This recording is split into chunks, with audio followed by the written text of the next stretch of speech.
Right, everyone, welcome. We're here on Thursday, Navigating Now. My name is Norm Ralph, co-founder and CEO here at Thompson, getting a chance to step back in the captain's chair. So we're here every Thursday. We love creating the space to bring leaders to the table to talk about those topics that matter most, and really excited again to have the in-person live experience.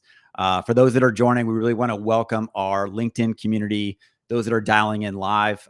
If you're tuning into this episode, you can see all of our past episodes on thoughttium.com/live. So we're here, episode 174, hard to believe, here in Chicago in the West Loop. It's a cold but brisk Thursday, but excited to have a great friend and partner, Sarah Thompson, part of the episode today. We're here to talk about managing your life, not your time. And that topic stopped me in my tracks. I feel like I needed to hear that message. So Sarah, welcome to the table. Oh, thank you for having me. I feel like this is one of those longtime listener, first time caller situations. So I'm really excited to be here today. Well, glad to have you here. I also feel fortunate. Sarah and I have crossed paths along our own journeys over the last 10 to 15 years. We've been able to see each other from afar, also in partnership, but also in life. I think now more than ever, leaders are talking more, in addition to business, in addition to our practitionerships, what's most important with our lives. So we'd love to have you introduce yourself to our community and share a little bit about your story. Yeah, absolutely. Again, thank you for having me. I'm so happy to be here. So my professional life is head of people and culture at GEM Realty Capital. I am a mother of 3. I am an avid reader, and I am that friend who always has about 10 Excel spreadsheets going for any friend trip that we have going. So I am definitely sort of a bit of a type A, high organized individual. I've really spent my professional career focused on all things organizational development. So leadership development, really thinking about how we be intentional about culture, be intentional about our managers, our leaders. And I put all of that into the bucket of talent development broadly. So it's looked in a few different ways at a few different jobs and roles. But I think my current title in terms of people and culture probably sums it up pretty well about the things that I'm curious about. And that really just drive me as a human as well. Great. And so we're sitting here in the beginning of 2024. And I think for all of us, that change of the year, you start to ask yourself some of those bigger questions. Yeah.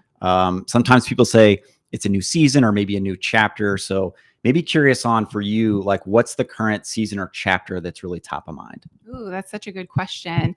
I think this current season has been one of really letting go of a few things, letting go of some past held beliefs, which kind of ties into our conversation today, really about time, but been really rethinking some things that I think I've believed and thought for a long time.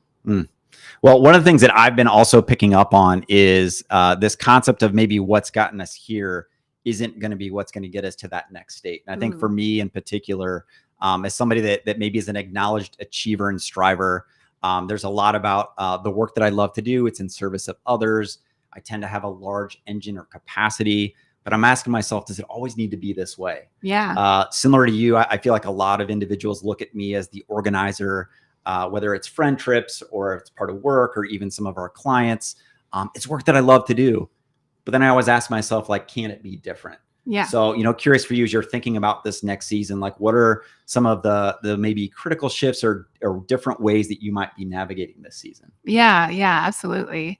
Well, I think this takes me back to like where did this all start for me? And one of the big threads that I kind of pulled or maybe sort of started a perspective shift for me was actually having my oldest child is not sort of on a typical developmental path. But it's this really beautiful gift at the end because it's made me question some of the value that I place on achievement, on milestones, and starting to really think about how those are essentially just social constructs, right? Yeah. And we put the meaning behind them. And to have this beautiful child who brings so much joy and life and value started me really thinking about sort of my own achievements and my own life and some of the values I put behind it and some of the ways that I spend my time specifically. So I think for me, some of the perspective shifts are, to your point about this feeling of always busy and always getting on to the next thing. Yep. I realized that there was a bit of a rut I was stuck in where I was really focused on constantly thinking about how I could be more efficient, kind of optimizing my time. But that just led me to more and more busyness, and it led me to more and more items to add to my list. And so it was kind of this constant cycle, and had to really think about, okay, how do I break that and shift that a little bit? Does that really make sense? Is that the reason I'm doing this? Yeah. And for you, was there a point where it was a specific event, or do you feel like it was a collection of moments that started to create a little bit of a step back and a change in that perspective? Yeah, I really do think it was a collection of moments. I think, again, starting with this perspective shift and kind of questioning those beliefs. But I think over the past couple of years, this has kind of come to a little bit more of a T. I can remember it was probably a couple years ago. I have this vivid memory in my mind where I was literally sitting and searching how to need less sleep. And I thought I might have taken a wrong turn someplace on my path here. There might be a different way to think about this. And also kind of was doing some key reading around time in general. And full disclosure, I am married to somebody who teaches philosophy for a living. So we literally sit around the dining room table and talk about things like, what is time? And so we started really thinking about time for ourselves and how we're living it.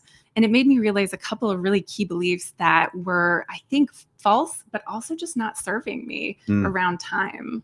And how was that maybe showing up for you? So you said there was a little bit of the sense of these beliefs, or maybe false beliefs. Like, how was that actually showing up? Yeah, great questions. The first one, I think, was really this idea of clearing the decks, which I think resonates with a lot of people. I was somebody who, or I still am, I can't use past tense here. I really always trying to get through the to-do list, right? In our personal lives, we've got a long to-do list. At work, I was like kind of living and dying by my OneNote and all of the different projects going on. But I was also getting caught up in this swirl where I was constantly trying to clear out the small tasks, get through my inbox, with the hopes that I would then get to the big things I really wanted to do and accomplish. But it was such a light bulb moment. I'm sure even hearing that, you can see how false that might be. But what happens is you are making a choice with your time, right? You're choosing those small tasks and knocking them out versus getting to some of the big things. And we talk often here about creating the space, and it's easy to say, sometimes hard to do. And like you said, it's, as you've gotten more accountability and responsibility, and as you grow in your career, or maybe you've had some career changes, some of that newness just requires more time, more attention, but there's also things outside of work. And you had mentioned your family as well. And so I think for all of us that are high performers, that are achievers, it's like we want to be A in everything. And we know that there's times where you can't. And so even for me, I've started to ask myself, like, how can I look at my life in terms of a portfolio and start to maybe shift some of the time and energy where some of my best is maybe going to other areas that have been underserved, or really need to be nourished in a different way. So curious for you, as you start to look at kind of investing your time, how might that look different now than it did maybe 2 years ago? That's such a good question. One thing that's really resonated with me and I've been trying to do lately is this idea of sort of like owning my own sort of failures a bit here and taking back that as a bit of power. So as you were saying, like your life in terms of portfolio, that really resonates with me as well. I try to think of my time now and say, hey, I'm going to chronically underperform in some areas and I'm going to take full ownership of that. That might look like, I really need to prioritize my physical health over the next couple of weeks. So, hey, I might not get back to a friend who has called and we need to catch up. But I've made that choice kind of intentionally. And I know I'm getting back to where I want to be with those friendships, right? So you're only sort of underperforming for short periods of time. I think it's really just another way of looking at prioritization. But for whatever reason, that was a nice unlock to give myself permission to put some things on the back burner, which I think is really hard to do when you have a lot of demands on your time and you have high standards for things as well. And for those leaders who might be struggling, where they're saying, I hear you, but that's really hard for me to do, or I feel like there's some real constraints, or I don't have the agency to do it. Curious on what might be a first step or a way for them to start to have more awareness or even acknowledging to maybe step in a different way or experience life in a different way? Yeah, I think that is such a hard thing to do. I can say what helped for me is to really get clear on my own values. Mm. First, holistically, big picture within my life. There was also an element of doing this with my spouse, right? You have two people, if you're in a partnership where you're trying to both build careers and build a life together, thinking about how that looks together. But I also wanted to do that around work and how I was showing up at work and the things that were important to me as well. So starting there and actually getting clarity and naming those things was probably the biggest awareness raiser for me. So I'd highly encourage you to start there. Sometimes I think can feel like sort of a cheesy exercise, but it is so powerful to really know those things, name those things, and then be able to start to see where your time might be misaligned. And then I have a really practical one that I love too, which is Please. just to serialize your work a little bit. Mm. Sometimes, especially like in a business setting or in a work setting, right, we set annual goals because it makes sense. And we spread our work over, kind of the 4 quarters. Yep. But one thing I've been challenging myself lately on is to really think about, okay, how can I condense that work down to shorter periods of time and focus on fewer things, but go much deeper. There's a lot of really interesting research out there that shows like that can be really, really effective and also lower people's stress because you're not spread quite as thin or as broad as you would be otherwise. I love that. I'll say for me, I've noticed that while I'm really good at context switching, what I love is when I get a chance to be immersed in the work. Yeah. And so instead of running to the next thing or already having my mind somewhere else, I've been really appreciating these deeper pockets of the work that absolutely lights me up. I mean, the other day I left a message for Anthony saying I had a chance to go really deep on a 2-day offsite experience where I was just in the design work and I was loving the creativity. There was just something about like really clearing the deck and not allowing myself to worry about my emails or getting back to somebody on Slack, et cetera. But there was something about that deep focus that for me just felt different. Yeah. And in so many ways over the last couple of years, I feel like all of us have succumbed to the 30-minute meetings, the back-to-back meetings, and we're not having the time and space for deep work, for perspective building, or maybe just genuine connection. And so I might offer that, those are the 3 things that I think for me, I've started to spend more time and energy around is how do I design an environment that allows me to do my best work? And it's those 3 things. It's not the volume of work. It's not the intensity with which that I can produce. But for me, again, it's more meaningful. And so I think I'm trying to figure out how do I build an environment that allows me to be lit up every single day? Yeah, that's so powerful. I love that like state of deep flow that you get into, right? Where you're just fully in the work. I feel like we all love those moments when we can have them. But I think you're hitting on something really interesting, which is we're individuals who are probably thinking about this as individuals, but we all operate within these like systems, right? Whether that's the organization you work for or the country that you live in, the culture that you operate in, the family that you operate in. And so it can get really complex when you think about a lot of different people doing this together and working together. So I think this is another area that I find so fascinating and interesting, especially as we're talking about like the modern workplace and what that feels like, because there's a lot of norms that sort of dictate how we're able to do this. Absolutely. So I know it's something that we've started here at Thought Team to try to build a perspective around and even just start to demonstrate what does it look like for today's modern leader to be able to have a more integrated, holistic view on their time and their energy versus saying like it's got to all be poured into work or it's got to be compartmentalized in certain things. So curious for you, like how have you seen either for yourself or with leaders that you're working with be able to demonstrate some of that more holistic integrated well-being? Yeah, I've absolutely been definitely hearing that and feeling that as well. I've been doing, leadership development programs and hearing from different leaders especially over, I would say, sort of in our post-COVID, like return to office space, the struggle more than ever. And it's a little bit of one part like, hey, I want to use my time differently at work to the things that I want to be doing, whether that's strategy or deeper work. But it's this other piece of how do I bring all of these pieces together? This feels so overwhelming. Yep. I think that's probably true just as you kind of advance within your career, certainly.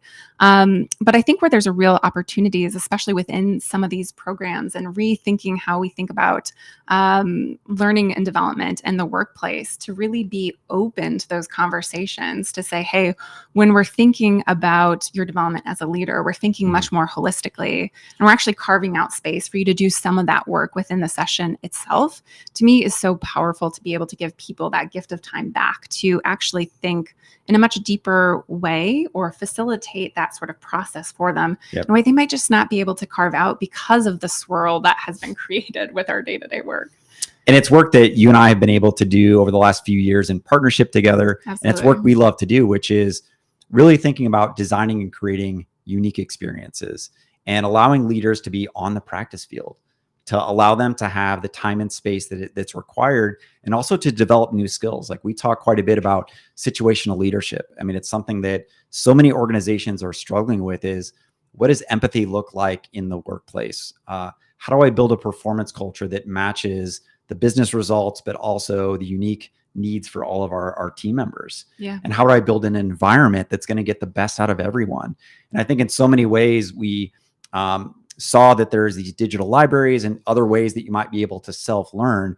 But what we know to be true is that the more that we can create these unique experiences, the more that we can create community and unique ways for you to have the time and the space to be immersed in a learning experience, the stronger that's going to be for you to carry it forward. And what does it look like in action as I go back into role? And when I'm under pressure, what does it look like for me to step in and step up? So I think in so many ways, it's never been harder to be a people leader in the business environment. And I think in some ways, we've got to rethink the way that we see a learning culture or creating space for leaders to step into learning and development. Yeah, absolutely. I couldn't agree more. I think that that pressure has really just increased. And you see sort of the cost that it has, I think, on leaders. And I hear from managers all the time, right? I'm being asked to show up in a really different way, to your point, where there's more complexity even within, our social environment, and feeling like, hey, my employees are expecting me to have a point of view on something that I don't feel comfortable weighing in on or acknowledging, right? They're stepping into really hard places that they haven't necessarily had to do before. That takes new skills. But that also comes, again, with a little bit of a cost. And so kind of really thinking about how do you scaffold and support leaders and managers within these new identities, I think is important. And as leaders are thinking about different ways that they might engage their team or even invest in their own development, curious on what you're seeing or maybe even what you're designing that's been working for you. Yeah, that's great. I think a couple of things. One is just making sure that this is top of mind in terms of making learning and development just kind of a part of the thread work of working life. So whether that is doing postmortems on projects or really taking time out of team meetings and one-on-one to ask people what they're learning and how they're doing with their own development, I think is really critical. But I also think it means stepping into these conversations about people's like life management, not just time management, and being open to some of those conversations as a leader. I think leaders can also do some things for their teams, right? I think of today's work in this high pressure environment where the work doesn't stop, right? So one of these sort of ongoing beliefs that was one of the ones that I had to let go is this idea that I always treated life or maybe work as sort of a mountain that you're climbing. And at some point there's going to be a plateau at the top, right? When I've gotten there. I've gotten there, right? I'm no longer busy at work, right? And then I'm going to get to that, or, I'm done building my business and now I'm going to go do X, Y, and Z and write that book. But I think that's a really, false notion, right? Because our time isn't guaranteed here. We have short lives, we have precious lives, and really thinking about each moment as being an opportunity, right, to bring those two things closer together. Going back to this idea of value alignment is so critical. But I think managers can help their teams overcome some of this busyness and this idea that work is kind of nonstop. The work keeps coming, right? It just keeps coming. So taking time to celebrate and actually really recognize work is such a great way to help employees and help your team just mark different milestones when we know that the faucet doesn't turn off at any point. It does not. So you have to find those ways to help them find rest, find balance, and again, celebrate the great work that's been done. I love that. For me, what really comes to mind is this concept of periodization, which I really struggle with, which is the ability to have those peaks of intensity also matched with some of the down cycle. And to me, it's just always kind of been up. Yeah. And so I think I've always struggled with what does that look like in a work setting where you've got those moments where you've got to be on, the stakes are high, the urgency is high, and equally the ability to have open space, to have a little bit of recovery, or even the ability to do a bit of that look back, a little bit of that, what were the learnings, the ability to stay connected. So something that I've been focused on is, one of the leaders that I listen to, his name's Arthur Brooks. He talks about, the concept of striving will get you to a certain point. Like your actual talents, the ability for you to be a producer kind of gets you to a certain point, and it's in every profession. And all of a sudden there's this diminishing returns where all of a sudden you're not able to be, running at that same clip, potentially like producing at that same level. And that's where wisdom comes into play. And so I feel like for me, I'm in that space where I'm still holding on a little bit to maybe what's gotten me here in terms of striving and maybe the ability to be a producer or have a certain engine, or even the pride with which I have with that work. And this shift into what if instead it was more focused on the wisdom that comes from the last 15 to 20 years, the ability to potentially have more influence or enablement of others versus being the one who's out in front or the one that everybody's looking to. And so I think for me, I'm in that season. And I think for me, it's going to be a great one because it's going to challenge me to maybe change a little bit of my beliefs or even some of the way that I experience work. Because it's not just at work, but it's also outside of work.